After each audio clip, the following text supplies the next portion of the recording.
नमस्कार। मैं दिनेश कुमार शुक्ला, कक्षा द्वादश हिंदी में आज आपको अलंकार बताने जा रहा हूँ। अलंकार की परिभाषा संस्कृत में बताई गई है। अलंकरोति इति अलंकारः।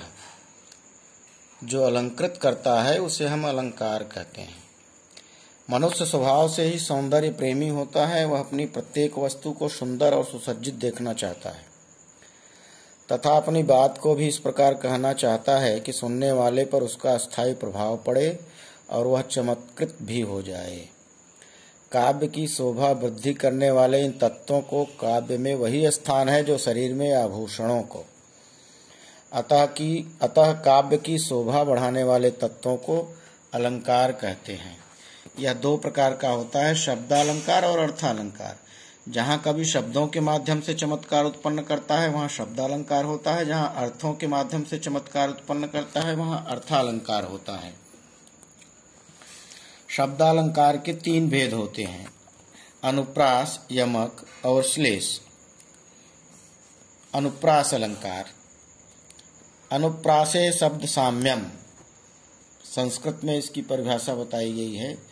जहाँ एक ही वर्ण या अक्षर से प्रारंभ होने वाले शब्दों में समानता पाई जाती है वहाँ पर अनुप्रास अलंकार होता है।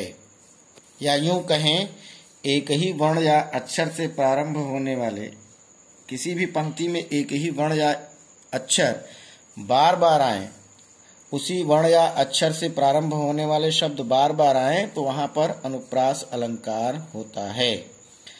जैसे तरन तनूजा तट तमाल तरुवर बहुछाए, चारु चंद्र की चंचल किरणें खेल रही हैं जलथल में, बागन में बगारन में बगरेव बसंत है, रघुपति राघव राजा राम। पहले वाला जो उदाहरण है, तरन तनूजा तट तमाल तरुवर बहुछाए, अब इसका स्पष्टीकरण करते समय हम लिखेंगे, उपरोक्त उदाहरण में ता वर्ण की बार बार आवृत्ति हुई है, अतः यहाँ पर अनुप्रास अलंकार पाया गया है। अगला जो उदाहरण है, चारु चंद्र की चंचल किरणें खेल रही हैं जलथल में, इसके स्पष्टीकरण में लिखेंगे, उपरोक्त उदाहरण में च वर्ण की बार बार आवृत्ति होने से अनुप्रास अलंकार की प्राप्ति हुई है। तीसरा उदाहरण है, बागन में बगारन में बगरेव बसंत है। यहाँ पर ब वर्ण की बार बार आवृत्ति से शब्दों में समानता पाई गई है, अतः यहाँ पर अनुप्रास अलंकार होगा। ऐसे ही चौथा उदाहरण है, रघुपति राघव राजा राम। उपरोक्त उदाहरण में र वर्णों की बार बार आवृत्ति से शब्दों में समानता दिखाई देती है, अतः यहाँ पर अनुप्रास अलंकार होगा। इस प्रकार से इसका स्पष्टीकरण लिखते हैं। अगला जो अलंकार है वो है यमक अलंकार। यमक अलंकार में एक ही शब्द दो बार आता है, दोनों के अर्थ भिन्न भिन्न होते हैं,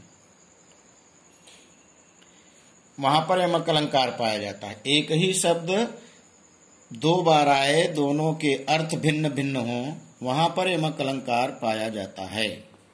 जैसे कनक कनकते सौगुनी मादकता अधिकाय, वा खाए बौराय जग या पाए बौराय। यहाँ पर कनक शब्द दो बार आया और दोनों के अर्थ भिन्न हैं। पहले कनक का अर्थ है धतूरा और दूसरे कनक का अर्थ है सोना, अतः यहाँ पर यमक अलंकार होगा। इसी तरीके से अगला उदाहरण अगर हम देखें तो कह सकते हैं, जगती जगती की मूक प्यास। यहाँ पर जगती शब्द दो बार आया। पहले जगती का अर्थ है जागृत होना, दूसरे जगती का अर्थ है पृथ्वी। तो पृथ्वी की मूक प्यास जागृत हो रही है, दोनों जगती का अर्थ भिन्न भिन्न पाया गया, अतः यहाँ पर यमक अलंकार होगा। अगला उदाहरण इसका हम अगर देखें तो काली घटा का घमंड घटा नभ में नवतारक वृंद खिले। यहां पर घटा शब्द 2 बार आया। पहले घटा का तात्पर्य बादल से है, दूसरे घटा का तात्पर्य कम होने से है, घटने से है। अतः यहां पर यमक अलंकार होगा। अगला उदाहरण इसी का हम देखें। लाल चेहरा है नहीं पर लाल किसके। यहां पर लाल शब्द 2 बार आया। पहला लाल से तात्पर्य लाल रंग से है और दूसरे लाल से तात्पर्य पुत्र से है। अतः यहां पर यमक अलंकार होगा। अगला उदाहरण इसी का हम अगर देखें तो कह सकते हैं, ऊंचे घोर मंदिर के अंदर रहन वाली ऊंचे घोर मंदिर के अंदर रहाती हैं। बिजन डुलाती थी वे बिजन डुलाती हैं। 3 बेर खाती थी वे 3 बेर खाती हैं। यहां मंदिर शब्द 2 बार आया। मंदिर से तात्पर्य है, एक मंदिर का तात्पर्य है मंदिर अर्थात गृह, दूसरे मंदिर का तात्पर्य है गुफा। बिजन शब्द 2 बार आया। एक बिजन का तात्पर्य है हाथ का पंखा और दूसरे बिजन का तात्पर्य है व्यंजन, 56 प्रकार का भोग। बेर शब्द 2 बार आया है। पहले बेर का शब्द है झरबेरी का बेर और दूसरे बेर का तात्पर्य है बार। ये उस समय का प्रसंग है जब महादानी हरिश्चंद्र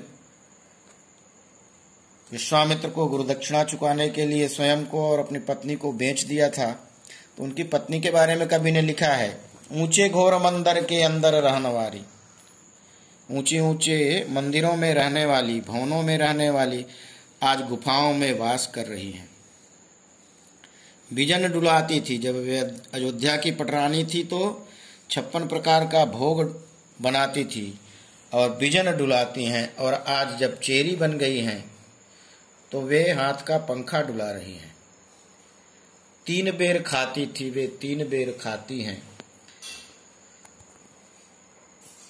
महलों में रहती थी तो 3 बार भोजन करती थी, आज केवल 3 बेरों पर गुजारा हो रहा है। अतः यहाँ पर यमक अलंकार पाया गया है। धन्यवाद। शेष अगली क्लास में।